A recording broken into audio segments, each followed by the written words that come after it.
Raise personal tax allowance to £15,597. Major update as new push starts.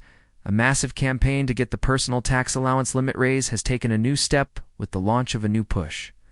Currently, people start paying tax on earnings at £12,570, a threshold which has been the same since 2021 when it was frozen by the Tories. This means millions of the poorest workers have ended up paying income tax through a process of fiscal drag as inflation drags even the lowest wages higher. The campaign has been growing to increase the basic threshold, with Reform leader Nigel Farage promising to raise it should he win power.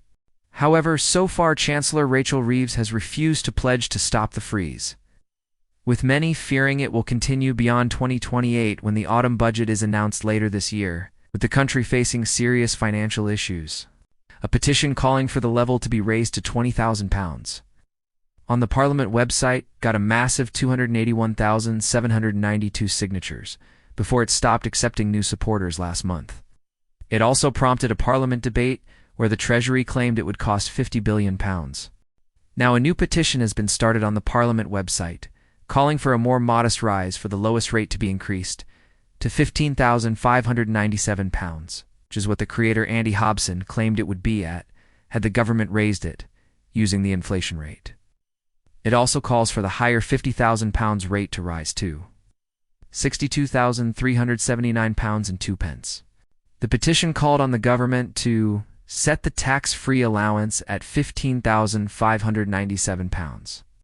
Calculated via the Bank of England inflation calculator versus 2021 when the current rate was set. We think this would give more people money in their pockets to pay their bills and rely less on government help. This could also mean more money being spent, so more VAT in the government's pocket too. We are currently suffering fiscal drag because of this, and the previous government chose to freeze thresholds.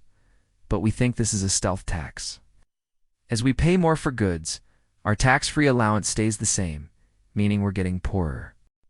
Currently, UK residents start paying taxes on earnings above £12,570, a threshold that is unshifted since 2021, resulting in many of Britain's lower-paid workers being subjected to taxation. The earlier petition showed the strength of feeling over the issue, becoming the site's second most signed petition, only exceeded by one which calls for a general election with over 3 million signatories. The fact that it garnered a significant number of new sign-ups was cited by campaigners as evidence of the intense public sentiment surrounding the issue. The debate took place in May, and the petition ultimately closed last month with an impressive total. During the debate at Westminster Hall in the House of Commons, Daisy Cooper, a Liberal Democrat, stated that the overwhelming support demonstrated the nation's sentiment. The number of people who have signed it speaks to the strength of public feeling about this issue, which is a serious policy challenge for all political parties. Indeed, I think the petition does more than showing the strength of feeling that exists. I regard it as a cry for help, because right around the country, there are struggling families gripped by a cost of living crisis. We have a toxic combination that means that people are seeing their taxes go up, but not seeing services improve. It is leading to that cry for help. That is more than the £45 billion of unfunded tax cuts announced by Liz Truss in her disastrous mini-budget. To put it another way, if £50 billion was taken out of public services, that would be equal to wiping out almost the entire UK defence budget, or slashing the NHS by a quarter. The British people will not be the winners if public services collapse or chaos returns to the economy. James Murray, Exchequer Secretary to the Treasury, informed the debate that the projected cost of raising the threshold to £20,000 was significantly high. He clarified, "I recognize the views of everyone who has put their name to the petition. And let me be clear that, as a government, we want taxes on working people and on pensioners, who have worked hard all their lives, to be as low as possible. And the most generous in the G7, raising the personal allowance to £20,000 would cost more than £50 billion. He slammed the unfair child benefit cap as a major contributor to escalating child poverty rates and pressed for its abolition. Conservative and Reform MPs may have cheered Liz Truss on, but like the British people, we in the Labour Party know the damage that caused. We will never let it happen again."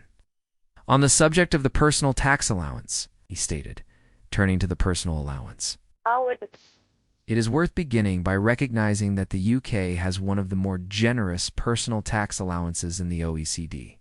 In the budget last autumn, this government decided not to extend that freeze, and we kept the basic. Higher and additional rates of income tax, employee national insurance contributions, and VAT unchanged, meaning that people will keep more of their income. Conservative MPs Sir Ashley Fox and Wendy Morton stepped in to argue that holding the basic allowance steady at £12,570 impacts pensioners the most severely, Morton said. A considerable number of pensioners feel aggrieved and hard done by at the moment, because of a number of policy decisions. Tom Morrison of the Lib Dems highlighted how increasing the personal allowance could help alleviate financial strain on families in hardship.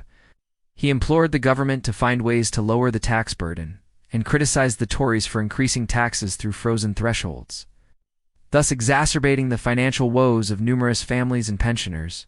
Citing figures from Resolve Poverty, Morrison noted that an estimated 20% of children are living in poverty.